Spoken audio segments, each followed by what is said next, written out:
আসসালামু আলাইকুম। জাপান বাংলাদেশ ব্লগে আপনাদের সবাইকে স্বাগতম। আমি হামিদ আজাদ জাপানের সেন্দাই থেকে বলছি। অনেকে একটা প্রশ্ন করে থাকেন যে জাপানে আসা সহজ নাকি ইউরোপের কোনো দেশে আসা সহজ।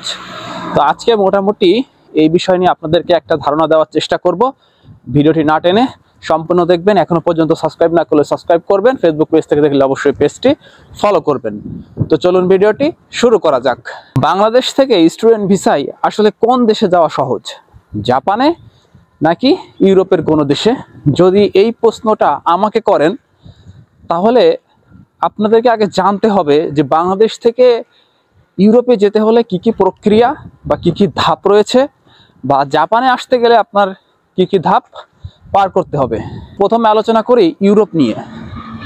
আপনি যদি বাংলাদেশ থেকে ইউরোপের যে কোনো একটা দেশে স্টুডেন্ট ভিসায় যাইতে চান, সেক্ষেত্রে আপনার যেটা প্রয়োজন হবে সেটা হচ্ছে আইএলটিএস। আপনি যদি ব্যাচেলারের জন্য যান মিনিমাম আইএলটিএসে আপনার 6 পাওয়া লাগবে। যদি মাস্টার্সের জন্য যান 6.5। কিছু কিছু ইউনিভার্সিটি আছে যেখানে একটু চাহিদা বেশি থাকতে পারে, বাট নর্মালি আপনি 6 এবং 6.5 দিয়ে ব্যাচেলার মাস্টার্সের জন্য ইউরোপের যে কোনো দেশে অ্যাপ্লিকেশন করতে পারবেন। যদি আপনার আইএলটিএস এর মার্ক একটু বেশি থাকে সেক্ষেত্রে আপনি অনেক সময় স্কলারশিপও পেতে পারেন। তো ইউরোপে যাওয়ার ক্ষেত্রে সর্বপ্রথম আপনাকে আইএলটিএস দিতে হবে। আপনার কাছে আইএলটিএস এর মার্ক থাকলে আপনি যে দেশে যেতে যাচ্ছেন সেই দেশের যে কোনো একটা ইউনিভার্সিটিতে আপনি অ্যাপ্লিকেশন করতে পারবেন। অ্যাপ্লিকেশন করার পর তারা আপনার একটা ইন্টারভিউ নেবে। যদি তারা মনে করে যে না আপনাকে তারা নিবে, তারপর তারা একটা অফার লেটার পাঠাবে। সেই অফার লেটার আসার পর আপনি সেই প্রতিষ্ঠানে টিউশন ফি জমা দিবেন। টিউশন ফি জমা দেওয়ার পর তারা কিছু ডকুমেন্টস আপনার কাছে পাঠালে আপনি সরাসরি এম্বাসি ফেস করার জন্য প্রস্তুতি নেবেন। এখন আপনি বাংলাদেশ থেকে যে দেশে অ্যাপ্লিকেশন করতেছেন ওই দেশের এম্বাসি যদি বাংলাদেশে থাকে তাহলে তো আপনি বাংলাদেশ থেকে এম্বাসি ফেস করতে পারবেন। আর যদি ওই দেশের এম্বাসি বাংলাদেশে না থাকে সেক্ষেত্রে আপনার পার্শ্ববর্তী দেশ ইন্ডিয়া আছে বা অন্য যে কোনো দেশ থেকে চাইলে আপনি এম্বাসি ফেস করতে পারবেন। এম্বাসি ফেস করার পর এম্বাসিতে আপনার কিছু কোশ্চেন করতে পারে, আবার নাও করতে পারে। এটা সম্পূর্ণ এম্বাসির উপর ডিপেন্ড করে, কারণ অনেকের আইএলটিএস এ ভালো মার্ক থাকা সত্ত্বেও তারা কিন্তু রিজেক্ট হয় এম্বাসি। এগুলো আসলে অনেক কারণেই হতে পারে। ইউরোপে স্টুডেন্ট ভিসায় যাওয়ার ক্ষেত্রে সবথেকে বড় যে বাধাটা হয় সেটা হচ্ছে ব্যাংক স্টেটমেন্ট। ইউরোপে কিন্তু অনেক টাকার ব্যাংক স্টেটমেন্ট দেখাতে হয়। বাংলাদেশ থেকে আপনি যদি ইউরোপের কোনো কান্ট্রিতে পড়াশোনা করতে যান তাহলে মোটামুটি এইভাবে আপনাকে যেতে হবে। এখন আলোচনা করি বাংলাদেশ থেকে যদি আপনি জাপানে আসতে চান তাহলে কিভাবে আসতে পারবেন। সেটা হচ্ছে আপনি চাইলে ল্যাঙ্গুয়েজ কোর্সেও আসতে পারেন, অথবা আপনি চাইলে ডিরেক্ট ইউনিভার্সিটিতে আসতে পারবেন ব্যাচেলারের জন্য। সেক্ষেত্রে 2-3 উপায় আপনি স্টুডেন্ট ভিসায় আসতে পারবেন। একটা উপায় হচ্ছে আপনি ইংলিশ দিয়ে মানে আইএলটিএস দিয়ে ইউনিভার্সিটিতে আসতে পারেন, আবার বাংলাদেশ থেকে জাপানিজ ভাষায় N2 শেষ করে ডিরেক্ট ইউনিভার্সিটিতে আসতে পারেন। সেটা হলো জাপানিজ ভাষায় পড়াশোনা করার জন্য। আর আরেকটা যে বিষয় রয়েছে সেটা হচ্ছে ল্যাঙ্গুয়েজ কোর্সে আপনি আসতে পারেন।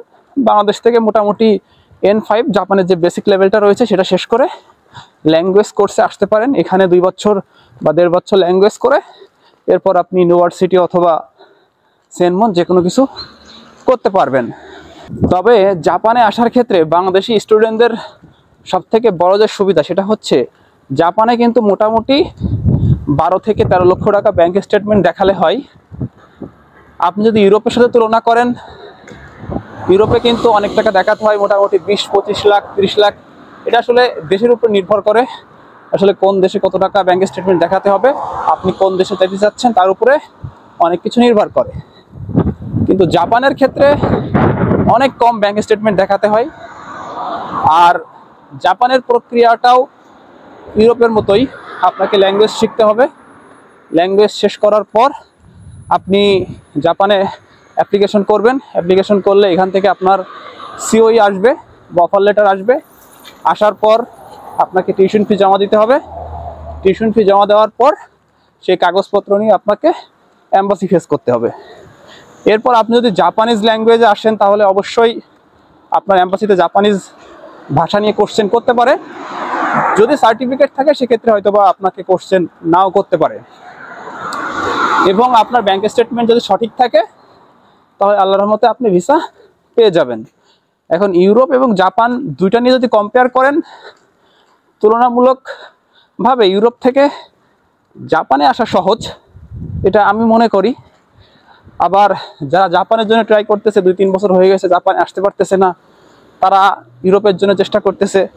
যারা ইউরোপে 2-3 বার রিজেক্ট হয়েছে তারা কিন্তু জাপানে আসার চেষ্টা করতেছে। তো যারা আসতে পারতেছে না তাদের জন্য কঠিন, যারা আসতে পারতেছে তাদের জন্য সহজ। আমি যেটা মনে করি, বিদেশে লেখাপড়া করার ক্ষেত্রে আসলে ভাগ্য জিনিসটা অনেক বেশি কাজ করে। যদি আপনার ভাগ্য ভালো থাকে আপনি একবারে আসতে পারবেন, অনেক সময় ডকুমেন্টস ভুল থাকলেও আসতে পারবেন। আর যদি ভাগ্য খারাপ থাকে ডকুমেন্টস সঠিক দিয়েও আসতে পারবেন না। আশা করি আপনারা এই ভিডিওর মাধ্যমে বুঝতে পেরেছেন যে জাপানে আসা সহজ নাকি ইউরোপে আসা সহজ। আজকের ভিডিওটি এই পর্যন্ত। সবাই ভালো থাকবেন, সুস্থ থাকবেন। আল্লাহ হাফেজ।